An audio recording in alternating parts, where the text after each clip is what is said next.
At the peak of the divine plan for humanity's redemption, the final minutes of Jesus' life on the cross were marked by intense physical and spiritual agony. Mount Calvary, also known as Golgotha, became the backdrop for the supreme expression of love and sacrifice. The journey towards Calvary began with Jesus carrying his own cross, symbolizing the weight of sin. The Via Dolorosa, also referred to as the Stations of the Cross, depicts the path Jesus traveled from the Praetorium to Calvary, a trail marked by suffering. As the Son of God advanced, facing mockery, insults, and physical exhaustion, the crown of thorns pressed upon his head symbolized the rejection and disdain he was about to endure.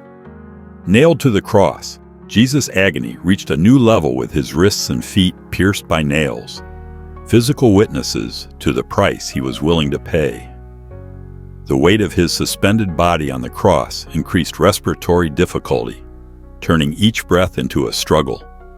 Amidst excruciating pain, even in the midst of this suffering, Jesus uttered words of forgiveness. "Father, forgive them, for they know not what they do." Luke 23:34. Around him, spectators witnessed the Messiah's final moments. Two criminals were crucified beside him, and one, touched by divine grace, recognized Jesus' innocence, asking to be remembered when he entered his kingdom. Jesus responded with words of hope. "Truly I say to you, today you will be with me in paradise." Luke 23:43. At the climax of the crucifixion, darkness descended upon the earth, a cosmic phenomenon echoing the intensity of the moment. This is our first noteworthy fact. The darkness that enveloped the earth after Jesus' death, as recorded in Matthew, is a phenomenon laden with hidden meanings, similar to the parables spoken by Jesus. This period of persistent darkness from noon to 3 p.m. cannot simply be attributed to natural causes like an eclipse. Instead, it is presented as a divine intervention, a cosmic sign accompanying the crucial moment of crucifixion. In antiquity, darkness was often associated with mourning and the death of notable figures. Prominent theologians interpret this darkness as a symbolic moment where God, by darkening the earth, expresses his grief over the death of his Son, indicating the temporary withdrawal of divine light due to the significance of the sacrifice.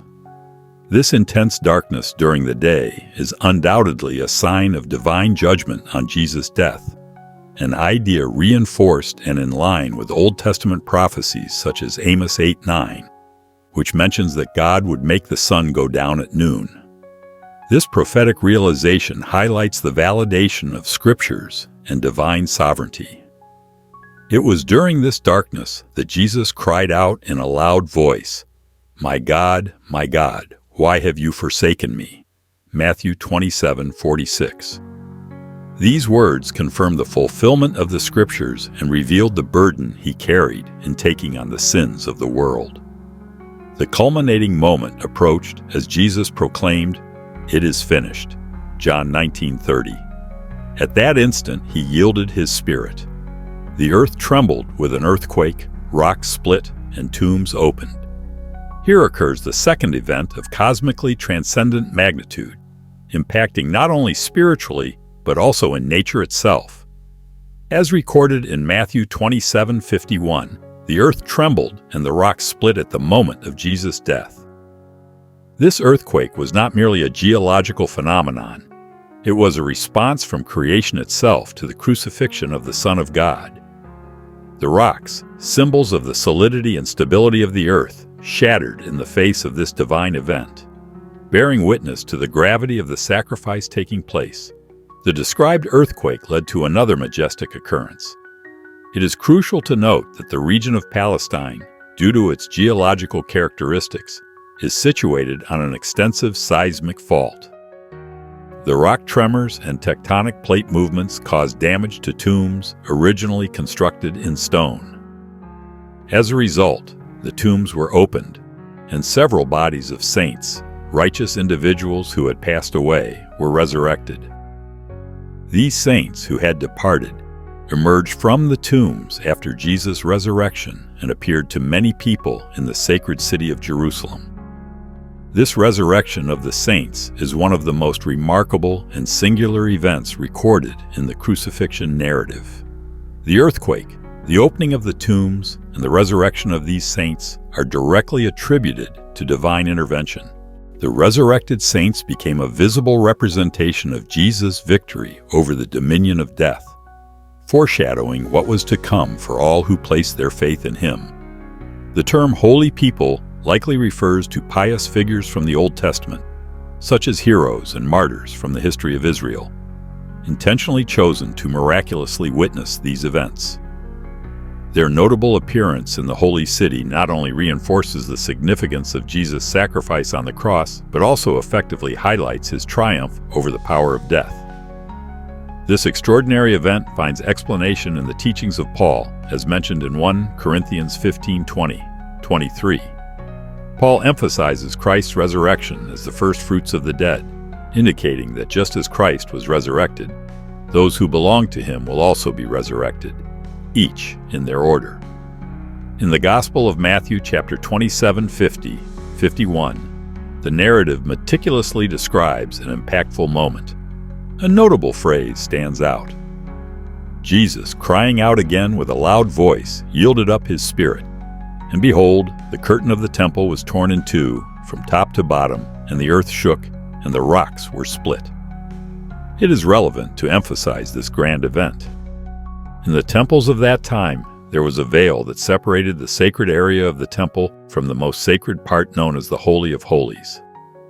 This veil was not just a physical curtain, it was a representation of the distance between God and humanity. Only the high priest was allowed to enter, and this happened only once a year through the blood of animals offered for sins. The act of tearing the veil, as recorded in Matthew, goes beyond a physical event, entering the realm of symbolism and spirituality.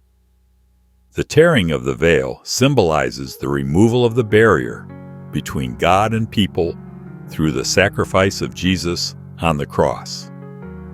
Before this crucial moment, only the high priest could enter the Holy of Holies on the Day of Atonement. However, when the veil was torn from top to bottom, it indicated that the barrier between God and humanity was permanently removed. God's action of tearing the veil represents direct and unrestricted access to him through the sacrifice of Jesus. The book of Hebrews, in chapter 10:19-20, explains this meaning. Therefore, brothers, since we have confidence to enter the most holy place by the blood of Jesus, by a new and living way opened for us through the curtain, that is, his body. This passage in Hebrews invites us to have confidence to enter the holy place through the blood of Jesus, by a new and living way that he opened for us through the veil, symbolizing his body. Thus, the revelation of the unveiling of the veil emerges as a symbolic and impactful representation of divine love and mercy. It indicates that the sacrifice of Jesus on the cross not only opened the way, but resonates as an invitation for everyone to approach him with confidence and boldness, eliminating the need for intermediaries or ceremonial rituals. Furthermore, a fifth aspect worthy of highlight is the figure of the centurion, whose crucial role during the crucifixion extended beyond mere execution of imperial orders. As a military leader responsible for hundreds of soldiers, the centurion ensured that the crucifixion proceeded smoothly, requiring courage and efficiency. However, during Jesus' crucifixion, he and his fellow soldiers witnessed extraordinary events, earthquakes, darkness, and other cosmic phenomena, leaving them astonished and full of admiration. In this divine context, the centurion made the impactful statement, "Truly, this was the Son of God." Matthew 27:54. This declaration was not made lightly. The centurion, accustomed to suffering, death, and executions, recognized in the witnessed events that Jesus was innocent and faced the crucifixion with dignity, responding to injustice with remarkable grace. The centurion's confession represents a vivid testimony of the profound impact that Jesus' death had even on the hardest hearts. He, who had overseen countless executions, acknowledged Jesus' uniqueness as the Son of God. This transformation of perspective reveals the power of the message of the cross, capable of touching hearts and transcending cultural and social barriers.